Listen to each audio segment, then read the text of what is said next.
What up, YouTube? You got the Sarge here. Big shout out to the Crap Nation crew. What up, Crap Nation people? So, hey, this is my Choctaw trip report. Went down to Choctaw here a couple days ago. Let's see, went down there on Tuesday, Wednesday, and just got back Thursday afternoon. It was a great trip, and so let me go ahead and bring you up to date, give you the details of my little trip that me and the wife made down to Choctaw here. Turned out to be a good one. So prepared some notes here. So let me just follow along my notes.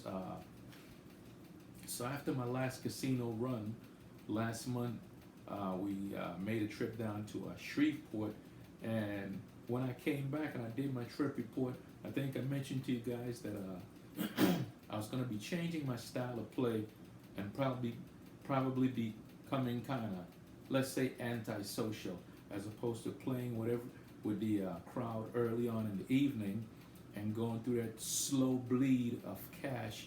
I decided I'm going to start playing, wait till 2 to 3 a.m. in the morning, and going downstairs and playing at that time. And so that was one thing that I did with my style of play. So, and yeah, the 3 a.m. thing, basically, less distractions. You only gonna have a couple of players on the table, hopefully, and then instead of having to bet on everyone waiting for the dice to go around, and you betting on guys that you think might, be a decent shooter because you've seen them from the last time, then it doesn't work out. So you end up with a bunch of PSOs in there. You also end up with the short rolls, where you don't take your bets down in time, and then not to mention the landmines, and like I said, just 1,000,001 distractions. So I had already, like I said, I was going to change my style of play. I figured if I waited until 2 a.m. in the morning and go downstairs about 2, 3-ish, I could avoid a lot of the distraction, less folks on the table, and if nothing else, I would be getting the dice back in hand a little bit quicker, as opposed to waiting, for the dice to go around. Because, sometimes it's not even just the fact that people making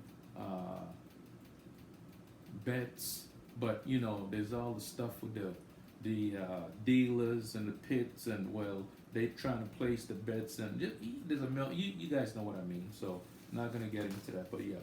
So like I said, I had already had my mind made up. I was gonna change my style of play. So that was number one. So number two, here's the next thing now. Since after going down to Choctaw the last time that I went down there, I played okay, but I always noticed that at the end of the night, after I got dialed in and figured out what I was doing wrong, by that time my bankroll, whatever, had already been decimated. So this time around, I figured, like I said, wait until 3 a.m. would be ideal, and hopefully I would still have a bankroll intact. So up until then, what I started doing was a few days prior to me going to the casino, I took out all my notes that I've been taking from going down to Choctaw. Okay, last couple times I was down there, especially the last time, I took a lot of notes. I even had a picture, matter of fact, of the tables. I took a picture of the table when nobody was looking, and when it was empty, one of the empty tables, just so I could see where my pickup zone was at, where my landing zone was at, and all these just little key details, so that I didn't have to go back and relearn them again. Because once I seen them and I wrote them down and know where it was at, being able to see a picture of them was like golden. So I knew when I walked in exactly where I was going to place the dice, where I was going to pick them up, where's my launch area, and where was going to be my landing area. Okay. So, like I said, I took out my notes a couple days before, started reading through, look at the pictures. I studied them like you were studying for a test to make sure that I knew exactly how I wanted to execute this plan. Okay. Let's see. Okay, so that was one part of it. Then the next thing after I basically looked at the you know notes and got my landing zone and pickup zone and all that stuff down, I every day for about a week prior to going to the casino, I ran this strategy. Okay, and let me break it down to you. Okay, every day when I walked up to my throne rig, okay, my table, what I would do is I would break out a bankroll of $2,200. Okay, because this is what I'm going to the casino with. Okay, $2,200. Actually, it would be a little bit more, but at least this is what's going to be in my pocket at the table initially. Walk up to the table. I would walk up to my table and buy in for $1,020. Why $1,020? Here's the breakdown of that $1,020. The 4 and 10, everything gets $150 on. Okay, except for the 6 and 8, which is going to be a $180. Those of you guys that watch George from CY play, when George play, this is what he does nightly. And big shout out to George. That's why I picked this strategy up, if you want to call it that. And so then, of course, you know me when I'm playing, I always put $5 on the hard 4 and 10, and then $5 big red, hedging my 555 on the ATS with a 212 for the dealers. And I think I got it, had it as $25 on the pass line, even though it was a $15 table. So that was the premise. That's the thinking behind my practice. Okay, that's what I was prepared for. And I say a 2K, a $2,200 bankroll, because in my mind, I'm thinking, okay, I'm gonna do this in such a manner that if I didn't get it in the first try, if I didn't get my 3 hits, and all this is built around 3 hits and regress. And when I say 3 hits, we're gonna press for 3 hits and then regress our bets down, which should give us a nice, decent profit, providing we can pull off our 3 hits, of course. So, so every day for the last week prior to going to the casino, this is the strategy I did over and over and over. If I walked out there and bought in for 110 when I got to my rig, and then I PSO'd or I didn't get my 3 hits in, then I would take and wait 15 minutes, 10 to 15 minutes, like the dice was going around the table, and then I would get the dice back, get back on the table, and again, run the same scenario again, run the same setup. But if I didn't make it the first time, I damn sure better make it the second time, because all I had was $2,200. I really had more than that, but I just wanted to keep it there. In 9 out of 10 times that I ran this scenario, each time I did it, even if I PSO'd the first hand, the second hand I would come back and get my 3 hits in, regress, and then, either just through a good roll, or, just sticking to the 3 hits and regress strategy, I was able to recoup my losses from the first hand, and then I would be able to basically come out profitable. And like I was saying, 9 out of 10 times when I ran this scenario, every time I did this, I came out with $3,000 or better. And Normally that would include the buy-in plus basically $2,000 profit. Sometime would have as much as $7,000 profit for a total of $8,000 profit because of how long the rolls was and stuff. So, and again, once I regress, then I would just go into straight collect and press. So I'm just giving you all the details on what led up to how I got to the casino. Okay, like I said, it's a simple, straightforward strategy. 3 hits, regress, and then after you regress, go down to 160 across. Again, George, big shout out to George. He does this every night. Okay. Okay, so let's see. Okay, once I got that down, okay, the main thing, the next thing was to come up with a set that I felt confident in that could get me through those initial first 3 hits, to get me to that regression point. And what I came up with was my best set was kissing threes. Kissing threes with 5-2 facing and straight 6s on the side. Okay, so that 5-2 is facing, so with the straight 6s on the side. And what would happen is, the minute I threw those dice, I would end up with either a 6-4 or a 3-4, okay, a 4 or a 10, because my dice was drifting, okay, my dice would drift. And I was like, okay, I'm gonna take advantage of that, okay, so that's the set that I decided I was gonna go with, kissing threes. So, all right, and then once I got to my regression point, the next major thing was to then, as soon as I regress, get to the V sets. Okay, get to V sets. Start off with a 3 V set, and then work my way through the 3 Vs, and maybe try out a 2 V, even cross 6s. But first, initial starting set was always going to be the kissing threes with 5-2 facing, straight 6s on the side. Sometime after I regress, I would offset them, so I had a 2-6, 6-2, and in doing this, what it caused me to do a lot of time was to hit a lot of horn numbers. That set will give you a lot of horn numbers. That's the set I normally use when I'm on the crapless crap table, but they don't have crapless crap down there.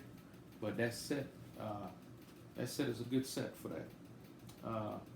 So, like I said, each time I colored up, for most of my session, I colored up with $3,000 plus. Okay, and this lead up to going to the casino. So this really built my confidence in this style of play. Going in big up front. Like I said, I just needed to be. Main thing was I needed to execute it and execute it flawlessly, or else hell, I'll be down $1,000 in the wink of an eye, with another $1,000 in the waiting, and so hopefully it wouldn't come to that. All right. All right. All that being said, now here's where we get down to the brass tacks of things. So, me and the wife headed down to the casino. We got down there about 5:30. Checked in about 6 o'clock in the evening because we had to make a stop in Dallas to go check on my wife, just to say hi to my brother-in-law. He lives there in Dallas, so we stopped in, see them for a few. And by the time we got to the casino, it was about by the time we checked in was 6 o'clock. When we came downstairs, we was hungry, so we went straight to the buffet, had our comps. Matter of fact, before we ate, I went and got my free play. Had $50 in free play, so I got 2 green chips, and So pocket those, went down, we hit the buffet, we ate, walked back down with the wife. She said she was gonna hit her machine. I was like, all right, let me go check out the craps pit. So by this time it's right about 8 o'clock. So I wasn't planning on playing, but I was like, you know what? As I walked up to the table, lo and behold, SR2 position was open. I was like, okay, you know what? I gotta do a dialing in session just to see how my dice are hitting and make sure everything's right. So walked up to the table, bought in for $100. Took out my two green free play chips, and the guy that was shooting as I walked up, he was shooting on the end. He was on a hot roll, so I waited till he sevened up. About 10 rolls later, the guy had a real nice roll going.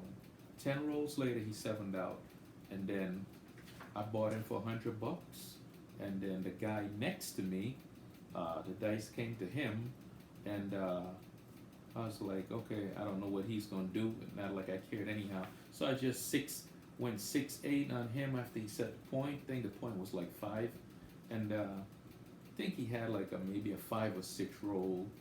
You know, I think I recouped. I think he hit the 6 one time, so I got my money back. I got half my investment back. Okay, so the dice came to me. All right, so let me go to my notes here and see what I got. Let's see. Yep. Okay, you have 6-8 him. Okay. When the dice came to me, I did my usual. I bought in for. I went 5-5-5 on the ATS. Did a 2-1-2 for the dealers. I placed the 6-8 with the 2 free play chip, and I think I took everything else and went $15 on the other all the other numbers. So it was spread across there. So let's see, dice out. First thing I did, dice came to me. I went to my kissing threes. Okay, went to the kissing three set with that 5-2 facing with the straight 6s on the side, and set the point. Point was 6. I stayed with that set, and I hit 7 box numbers. Okay, 7 box numbers, and then I made the point. Okay, so and as a matter of fact, talking about good mojo, there was a guy at the table who he seen my again, because I was playing light, I didn't even put an odds bet back there for my pass line. I think after I hit the 6, because he was betting big. I think he was a black chip guy. He took and he threw me a green $25 chip. He's like, here go your odds bet. I was like, huh? He's like, put it down for your odds. I was like, hey, thank you, sir. So put that $25 chip down for my odds bet, and went on to keep rolling. So let's see, stayed with that. Went with the let's see. Oh, I'm getting mixed up in here. Okay. Yep, the point was 6. Stayed with that. Got 7 hits in. Made a point. Then, okay, on the come out after I made the point of 6. Remember, I'm using straight 6s with a 5-2 facing. On the come out, I got a 5-2. Okay, that means the dice are staying, the dice are staying aligned, so to speak, and that let me know, hey, you know what? Switch to a V set. Switch to a V sets.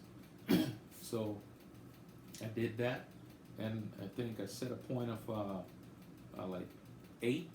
Okay, I had another 7 roll. Okay, and I hit the point. Okay, I hit the point. After I hit the point, the guy threw me another green chip. I was like, damn, because this guy's making money. So then set the point of 10 and had another, I set the point of 10, then I 7'd out. Yep. Yep. So as soon as that happened, I immediately cashed out with $238. Okay, bought in for 100. I'm leaving with 238, so not bad. Again, and when I walked up to the table, because I knew where my pickup zone was at, I knew where my landing zone was at. Again, everything was locked in. This was execution time, not time to try and figure out anything. I already did all the figuring out from my previous trips down there, so I felt pretty good about this, especially. And of course, did I mention I was throwing the chopper? So the dice was laying down nicely. The dice were, once I seen after the first throw came out, and those dice just went laid down at the back wall like two flat tires. I mean, they just rolled right up and kissed the back wall and sat there within 1 inch of each other. So like, okay, yeah, nice, okay, I'm there, I'm feeling this.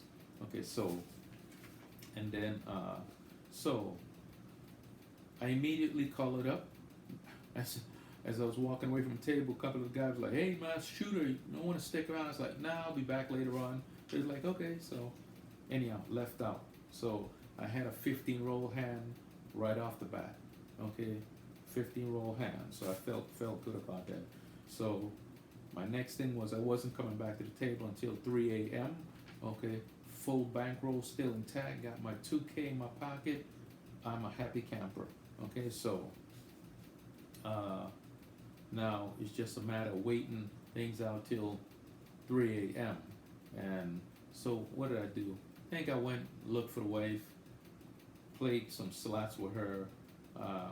Think I invested $20 in a bubble crap machine. Again, I'm doing anything to kill some time because I am not getting back on the crap table until 2 a.m. Even though the table was empty now, I was tempted to play, but no, I know how sometimes, you know, you start playing and all of a sudden a crowd of people just come to the table, like everybody comes out the woodworks. You know, you go from a real empty table to a real full table. It's like, no, didn't want that. Then you got landmines all over the place. So, but actually, after about 2 hours or so, about 10, 11 o'clock, I walked back up to the crap table to see what was going on. Not much action. Well, actually, the action had picked up, but I was like, okay, you know what? Let me get back on the table. Let me just do one more session before I, you know, head upstairs and go chill out. I get on the table. A guy, I think I bought him for, again, $100. The dice come around. This guy puts a stack of at least, well, a stack of red, about $100 worth of red chips in the field, okay? And I am basically throwing right down the field. My landing zone for the most part is using the 9 in the field on the opposite end. So now I'm staring right at his chips. So what happens? The dice come to me. I, you know, go to my kissing 3 set, and I go boom, 0.7 out. Okay, the dice go down, and they slam right into his stack of chips. You know, I'm like, oh man, why did I even get on the table? Why that was dumb. Okay, it's like, okay, you know what? That's it. Time to walk. I'm not even gonna try and fix that or do anything. So that was one fatal flaw right there. Should have never gotten the table done. Anyhow, walked away from it. So went looked for the wife. By that time it was about I don't know, 12 o'clock or something. I go find my wife. She said she's ready to head up to the room. up to the room. We go out in the balcony. I break out some of my favorite brown waters. Ed says, you know me, I'm hell, I like my Crown Royal black, so I break out some Crown Royal. We're sitting out there in the balcony, just chit-chatting, shooting the breeze. And, you know, I'm not one for believing in I don't know, believing in stuff. But you know what? As we was talking, sitting down there in the balcony, a green grasshopper landed on the rail right next to me. I was like, I don't believe this shit. Okay. I said, you know what? Let me touch that grasshopper. Maybe I might get a little luck off of him. I touched him. He didn't fly away. He just stayed there. I was like, okay, maybe that's a sign. I was like, okay, good deal. So now we sat down there, chit-chatted. I'm looking at my little green grasshopper friend. I'm thinking, is this shit for real or what? This is real. This is some mystic shit at work. So I was like, okay, well, we go back inside, and the wife decided, okay, yeah, she's ready to go lay down. I said, yeah, I'm gonna lay here till 2 o'clock and watch some TV. And I'm watching TV. Then just as 2 o'clock hit, and I decided, you know what, let me get ready to head downstairs. A commercial comes on TV, and I'm not making this shit up. You can make this shit up. And the first thing the guy says is da da da da da da something, and you'll get $3,000. I'm like, did I just hear that right? He whatever he said, he ended with, and you too can get $3,000. I'm like, okay, it's got to be a sign. First the grasshopper. Now, in all my practices that I've done, I always walk away with $3,000. I'm like, okay. And now this commercial on TV, I was like, all right, fine. So, anyhow, fix me a drink, head downstairs, got my little drink in hand, take my time, make my way up to the craps pit. I get up there, and now it's 3 a.m., the moment of truth. Okay, I get to the crap table. So this way it all's got to come together. Everything is leading to this. So I walked up to the table, found there's only 3 shooters on the table. Perfect, ideal. As soon as the guy that was shooting on the end 7 out, I bought in for $1,100. Okay, then the dice went to the guy next to me. I'm like, okay. I didn't know what kind of shooter this guy. I 6'8" him regardless. I just went place a 6'8". Okay, I think he had a 7 rolled hand. I'm like, okay, not bad. I think he hit the 6, the 8. I think I got back my full investment on him, so I was happy with that. And then he promptly 7'd out. Like, okay. Now the dice came to me. I'd be lying if I didn't tell you the tension was up. Okay, the nerves was definitely there. Definitely frayed nerves, and I'm like, I'm definitely like, okay, I need to execute this shit. Okay, don't even think about it. You know, let's just do it. So I put the $1,000. I put $1,020 out there, just like I've been practicing. Put $1,020 out there. I'm like, okay. I was like, and this is before the point was even set. The guy said, "Are you gonna work it?" I was like, "No, just go ahead, set it up. I might work it, knowing that I ain't not gonna work it." But so, and he was like, "How you want it?" I said 150 and everything, the 6'8", 180. It's like, okay, you had to figure out the vig, all that stuff, and it's like, okay, done deal. So Stickman sends the dice out. I'm like, okay. I set to my kissing threes, 5-2 facing, straight sixes on the side, facing the back wall. Okay. Let's see. I'm gonna go to my notes here to make sure I get this right. Oh, and did I mention? Of course, I had 5-5-5 on the ATS and a 2-1-2 for the dealers.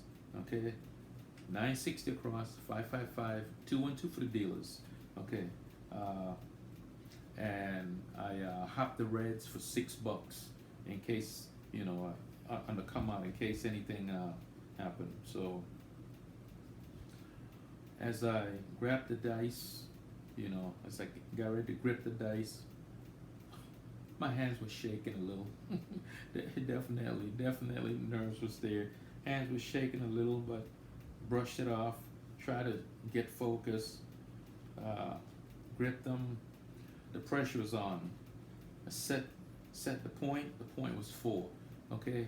Again, I expected it to be a 4-10, and it was a 4, just like I did in practice. Okay. I hit the 5. Okay. The next roll, I hit the 5, full pressed it. Okay. That's 2-10 back on the 5. Okay. I hit the 5 again. I told the dealer, full press. Okay. That's 420 that I then added to the 150 that was on the 10. Full press it's all out there. Okay. Then the next roll, I hit the hard 4, the point. Okay. I had 150 on the 4. That pays 300. After that, I told the dealer, hey, make me look like 160 old school. Man, I couldn't say that quick enough. I could finally breathe again. Okay. So he took everything down, pushed everything back, set me up 160 across, and I commenced the rolling. Okay. Now I decided to use I went to V sets. I went to V sets on the come out. Okay. I set the point of 6. Let's see.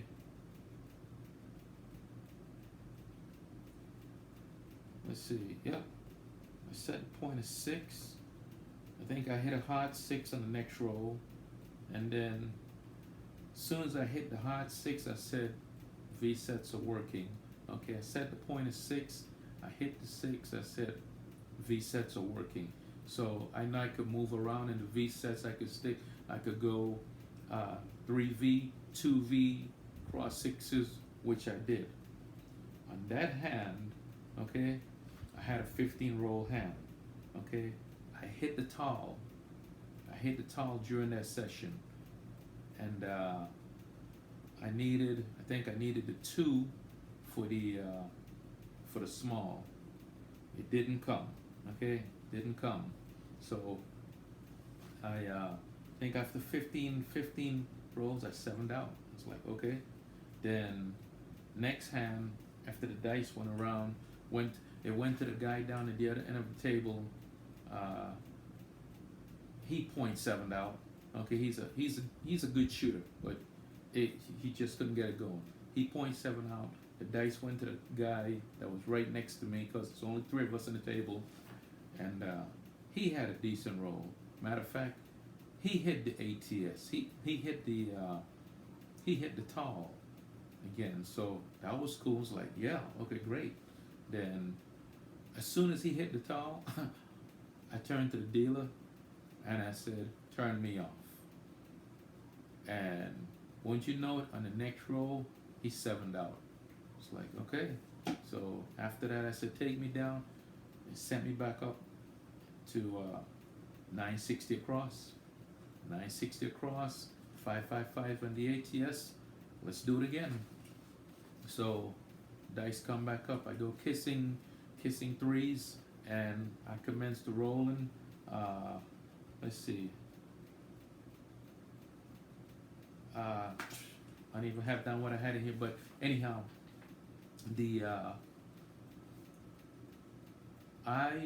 once the dice came to me and I seen how it was landing, and everything was just dialed in perfect. I had a 30 roll hand. Okay, I had a 30 roll hand. First, I made the tall. Okay, but let me say this: when I was after I was hitting everything over and over and pressing. After I got my 3 hits in, then I could breathe. Okay, and I did my 3 hits, regressed to 160. Okay, and then I started pressing and collecting to the moon.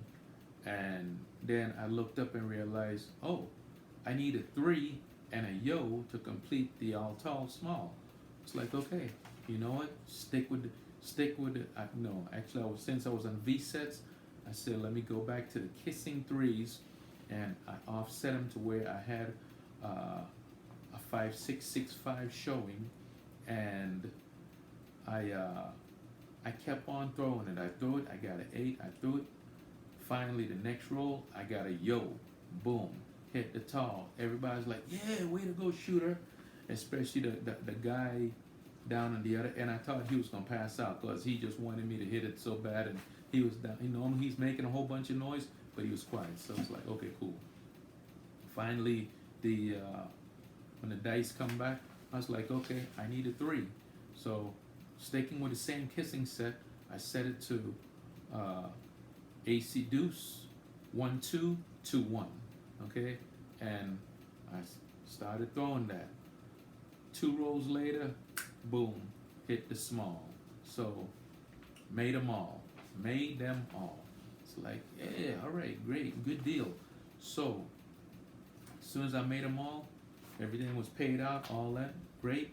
Then told the dealer, turn me off. All bets are off. It's like, okay, next roll, I roll a 6-2-8. It's like, okay, you know what? My bets are still, everything's still looking good. Turn me back on. Went back to V sets and rolled for about another 12 rolls. So I rolled a 30 plus hand, made the all. I was like, okay. After that, I took a shot, and when I was gonna color up, but I said, let me see what this guy in the end is gonna do. So I went 160 across on him, and won't you know, he 0.7 out. When the dice came back to the guy next to me, he's like, nah, I don't want him, I'm gonna color up. I said, you know, I'm following your lead. I went ahead and colored up. So, and this is where those signs paid off. I colored up to the tune of $3,300 and like $60. Actually, it was $3,460. Okay, and yeah, does it make sense? 3,460. No, yeah, it was 3,400. Yeah. So anyhow, it's like so those signs, I guess, did pay off. Everything worked out. Like I said, during my practice, every time I colored up, I was 3,000 plus. Here it is, I'm coloring up for real, to include my buy-in in there with over $3,400. I tipped the dealers $160, and I kept $3,400. And don't forget, I had already had the dealers up for 2-1-2.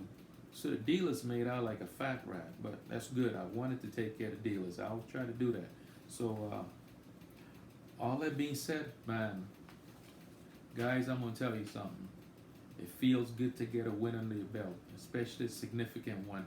I mean, it's not no $10,000 win, but to win two G's just straight up, But I'm gonna tell you, it didn't come easy. I had to work my ass off to get there. There was a lot of practice, a lot of trial and error, making sure I had a set that I was confident in, and then executing and putting it together.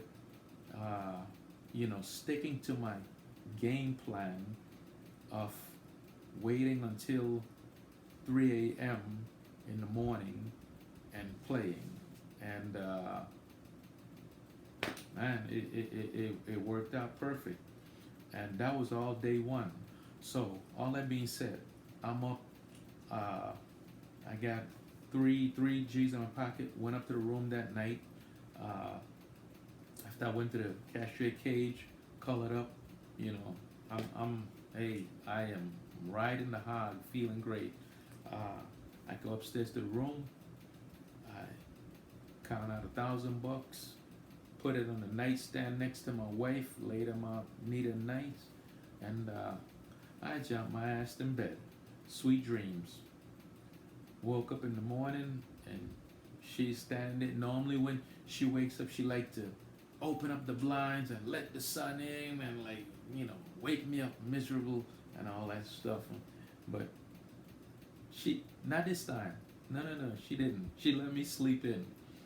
And when I finally rolled over, she's like, somebody did good last night. She's like, I didn't even see this. So, hey, she was a happy camper, happy wife, happy life. Okay, so yeah. All that being said, I feel the way, I feel good about my style of play. Waiting until late in the morning. It's either gonna be up or down. Normally, when I go to the casino and I jump right on the table, it becomes a slow drain. I just bleed money constantly trying to bet on everybody, even the good shooters. However, waiting it out like I did, man, it felt good when 12 o'clock came and I still had my total bankroll intact. Normally, by 12 o'clock at night on the first night, when 12 o'clock rolls around, I'm normally down $700-800 trying to figure out, okay, how am I going to recover? What am I going to do to stop the bleeding or whatever? No, but this time it was going to be a straight up or down. Either I was going to execute and get these 3 hits in, and I already figured out if I had .7 out or something like that, I was willing to break out another 1,000, go back in and go down $2,000 if that's what it called for. But I felt confident I was going to be able to pull it off. I just did. Hell, all the signs were there. Okay, all that was day one. Day two, I set aside $500.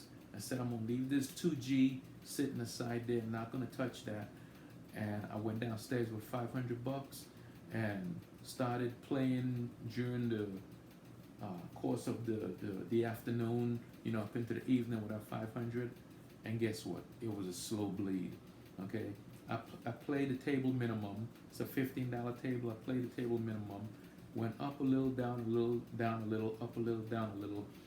And by 12 o'clock that night, I was down $500. Had given it all back. That 500. Okay, left the rest in the safe in the room. So and that's how I planned it. I was like, if I could take this $500 and grow it, great. But if I can't, I'm not going back to the room, getting no more money. When this goes, that's my stop loss limit. I am walking away with a profit. Okay? I spend, I win, and I left out of there grinning. So, yeah, hey man, it was a great session. Like I said, it feels good to finally get a good win under my belt. I owe big thank you to a couple of people I'd like to acknowledge. George from CY for that great strategy and always being right there, telling me I could always hear George in the back of my mind. You got this, bro. Cashier Cage, yo, look, without the chopper, none of this could happen, man. I'm telling you, the chopper is a beast, and throwing the chopper and throwing it correctly, if you throw it incorrectly, you shall be spanked. But if you throw it correctly, you'll be rewarded. And also, Mudslide Mac. Mudslide Mac is who introduced me, or us for the most part, to those kissing set. And those kissing threes work out beautiful. And, that right now is my go-to set. So, big shout out to Mudslide Mac. Thank you so much, bro. hey, all that being said, I'm gonna shut it down here, and you know, let's I'll take my win and be happy, and be humble. Hey, stay safe, my peep. This has been the Sarge, and that's my trip report. Sarge out.